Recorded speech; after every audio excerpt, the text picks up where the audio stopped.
guys, today we're here to chat about meaningful makeup. And what does that mean exactly? Basically, these are a whole bunch of products that have a very special place in my heart for whatever reason. I'll probably have a mini story for all of these items, and I know you probably have items in your collection that are very special to you for whatever reason, so be sure to let me know down below because I find that so interesting and I think it's very special. As a makeup lover, it is very easy to get caught in all the new exciting things that are happening, but there are those products probably to you that are special because it's the first of its kind. It's the first palette you ever got, somebody special gave it to you, you saved up for it yourself, whatever it might be. So be sure to let me know what those items are, and I thought I would chat about it today and, I don't know, just get a little mushy for makeup. Let's get started. The first item that I want to chat about is a foundation. This is from CoverGirl. It is their 3-in-1 Outlast, and I know it's kind of an interesting topic because if you're not a huge makeup lover, you may not understand the connection that somebody could have to makeup, but for me, makeup holds a very special place in my heart, obviously. But even just as before I had a YouTube channel, this is why I started my YouTube channel, because it is so special to me, and it is so much more than cover up or blush or a highlight. Like, it really is a process. It's a creative outlet. It's a great way to connect with people. It makes you feel better, and for whatever reason, the makeup item is special to you. Anyways, this item is special to me because before I was just following all the recommendations that I saw on YouTube. So a very popular foundation at the time that I started watching YouTube was the Neutrogena Healthy Skin. I bought it on eBay because you cannot buy foundation, the Neutrogena foundation here in Canada.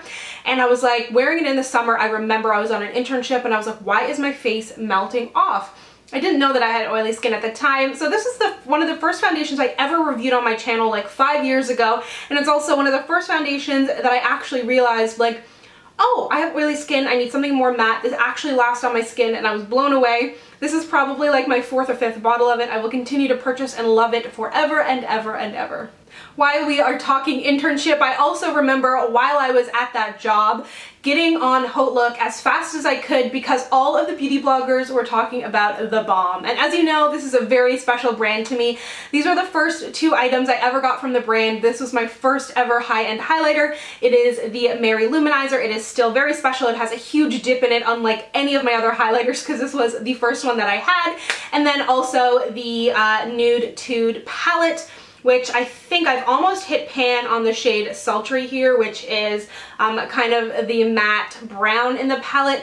But as you know, I love the brand, I love the packaging, I think that it is amazing, and I just remember being at work at lunch, being like, gotta go, and hopping on HauteLook, waiting for this package. I was living in Newfoundland at the time. It took like a month and a half to get to me, but I love it, and like they're both very well loved products. And of course, I didn't want this to be like meaningful because they look really good on me, but this blush is absolutely meaningful to me. I think if I didn't include the Swiss Dot blush, then I would just be doing a disservice to myself. But this blush is very special to me because it's from The Balm, because it works so well, just for a number of reasons, and I always mention it on my channel, so it's just kind of become like an inside joke with myself. I don't know if you're laughing or rolling your eyes because I have mentioned this so many times, but I had to say it. Going back to firsts, obviously MAC is kind of, or was anyways, I don't know if it still stands, but it definitely was one of the gateway drugs into makeup. That was kind of where a lot of people dipped their toes. I remember being out of Newfoundland because there was and still is no MAC store in Newfoundland.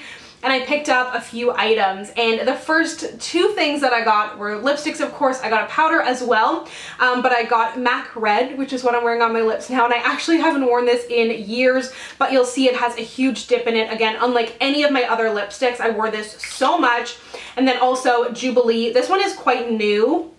I think I lost the first Jubilee I had. I don't think that this is the original, and this was just a really nice nude shade. I actually used to wear concealer on my lips. I remember an all-made concealer that I think was for blemishes, and then eventually I got a Revlon nude, and then I got this MAC nude. But as you'll see throughout this video, I'm probably gonna have little stories and anecdotes for all of these makeup items that just have very special memories to me, and I know you probably have that too, so just be sure to like type away, let me know. I'd love to get chatting with you about it. I have another MAC item, which I think was one of my first blushes in general. I don't think I had dabbled in drugstore blushes very much, but a friend of mine was over and she left her makeup bag at my house, and I was using the makeup that she left. This was oh god, probably 5 years ago now, and she had left this blush, and it is in the shade Fleur Power. It's probably something I would never pick up. She's quite a bit more fair than me, has like dirty blonde hair, and she's actually not even that into makeup. I remember years after, when I got more into makeup, I mentioned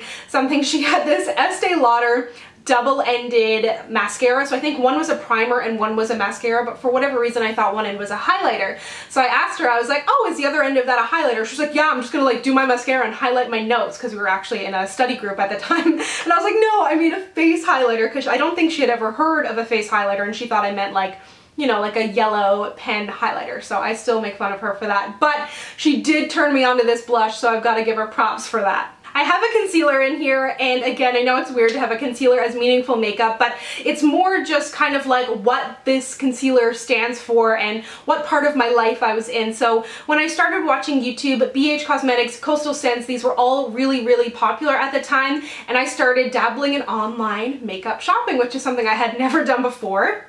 Started something, it ignited a monster in me, but I did pick up this Coastal Scents Bright Eyed Concealer. I've had this for like 5 or 6 years. It's definitely time for it to go, but it does do a really, really nice job, and I just remember everybody using it and I was like, I need it. So I placed an order. I think I got a few brushes as well, and I remember ordering some BH brushes. I still have a lot of those. They have really good brushes, which I think are totally underrated, and the shipping to Canada was really good at the time too. So brands like Coastal and BH I think totally get like swept under the rug, although the Carly Bybel BH palette is amazing. That does really, really well on YouTube. But I think that if you live in Canada and you're looking to dabble with these brands, be sure to check them out.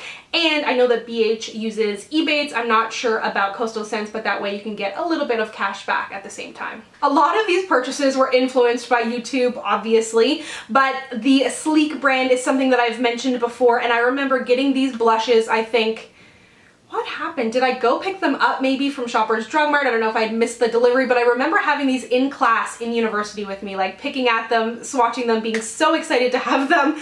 I have a third one, I just don't know where it is, but this is the Sleek Blush in Sahara, which I still absolutely love. Sleek Blush in Life's a Peach, and again, their shipping to Canada is really good. I think it costs like $7. I was never charged customs.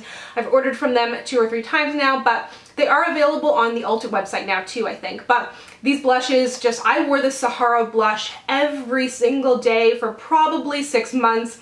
I also would wear it on my eyes. I need to start digging it out again. I'm in the middle of a makeup declutter, which I will link to that series down below, but I'm just a little bit overloaded with makeup right now, and I'm not complaining, obviously, like it's amazing, but when I see these kind of blushes, I'm like, I want to wear this again. I love this. So I really do want to start like a Shop My Stash series where I start going through and like using these kind of products and using older products, not necessarily things that are super meaningful to me, but just products that I've had in my collection for a while that I love. So let me know if you'd like to see that. So this brush is from My Glam. If you've been around for a little while, that was Ipsy before it was Ipsy.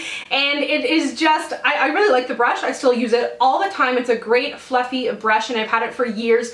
But my first ever YouTube video, which actually isn't on this channel, is an Ipsy bag unboxing. And it was the first Ipsy bag that ever came to Canada. It was November 2012. The video is so awkward, poorly lit. I filmed it like in the middle of the night. I'm whispering, but this brush was in there. And not only do I love the quality of it, but I love that I've had this brush throughout my entire YouTube journey and it's still holding up really well. I have this Tarte palette, and not only is it gorgeous, this is a holiday palette from a few years ago. It is something that I travel with all the time. The quality is amazing, but I picked this up when I was going through a little bit of a breakup, kind of a breakup.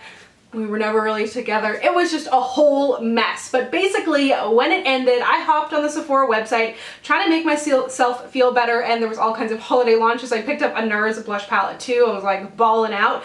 But I do love this, and it kind of just, it's like meaningful in the sense that like I bought it to make myself feel better, and the quality is really good there. And you know, every time I open up this palette, I don't cry about it. You know, it was years ago, but again, it was just going to show that, you know, makeup is totally a pick-me-up. It is totally something that you lean on, even though maybe you should put down the credit card when you're going through a breakup, but sometimes you just gotta treat yourself a little bit, and this is a total representation of that. This palette is a little bit weird because it is the first high-end palette I ever purchased, but it's also such a regret, and I can't get rid of it. And it's also a mess. It's completely falling apart. I'm probably gonna declutter it. It's just getting out of control. But this is the Stila in the Light palette. I went to Sephora It was shortly after the Naked 1 palette had launched, and I had heard that the Naked 2 palette was coming out. So for some reason in my mind, I was like, why would I buy the Naked 1 if Naked 2 is coming out?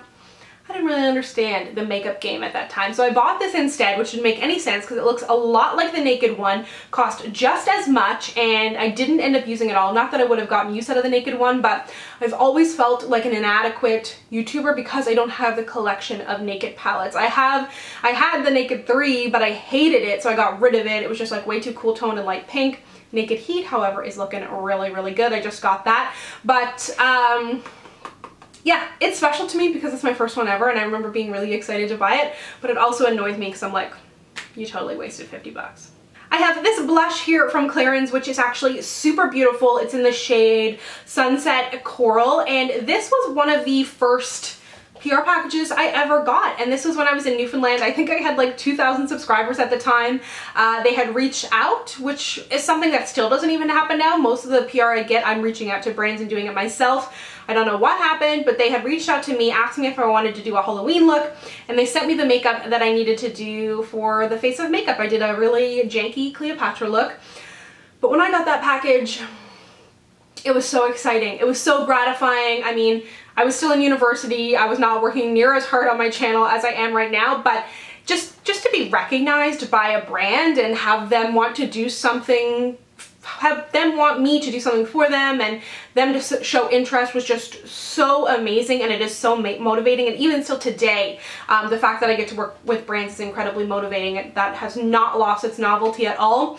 But this blush is really special to me because I just remember getting that package and being like, I have made it, this is it. I cannot get any higher than this. This is the top. And it was so exciting. I remember even my grandmother was like, they sent you all this makeup? I was like, I know, can you believe this? Like, I had never heard of a PR list or anything like that before, so it was very special.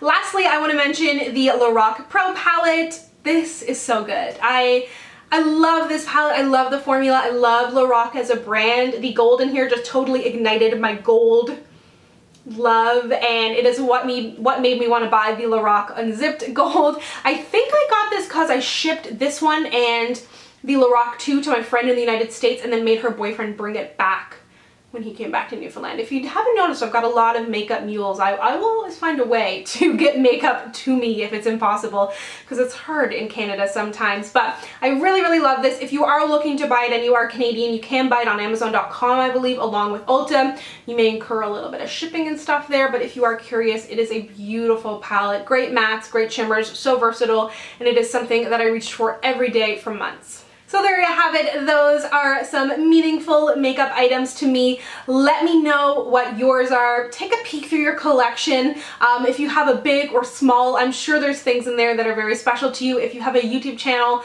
be sure to do this video and send it my way. I would love it to see what is special to you. Thank you so much for watching. If you'd like to connect with me, you can find me on Instagram, Twitter, and Snapchat at SamanthaJaneYT, and I'll see you guys next time. Bye!